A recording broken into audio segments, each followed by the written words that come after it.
How to upload to TikTok without losing quality. Guys, I'm going to show you only working methods that fix the losing quality problem. The very first step is super important and a lot of people make the same mistake. When you are editing your video in an app like CapCut or Adobe Premiere Pro, there are a few things you need to keep in mind when you export or save it. First, select the resolution as 1080x1920, then set the FPS to 30 or 60. After that, choose the format as MP4, H.264. Now set the bitrate to 8 to 15 megabits per second. After doing all these same steps, then export or save your video because this locks in your base video quality. Now the next step is also something many people ignore, which is the Upload HD setting. For this, open TikTok, then tap the plus icon.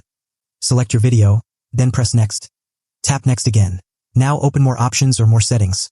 Here turn on the Upload HD option if it is available, because this makes sure TikTok does not compress your video too much. Before uploading, also check that your video is vertical and the size is exactly 1080 by 1920 in 916 format. There should be no black bars or cropping issues, because if something is wrong here, TikTok will reprocess it and your quality will drop. Keep all these things in mind before uploading any video. Still got any problem? Drop it in the comments. Thanks for watching.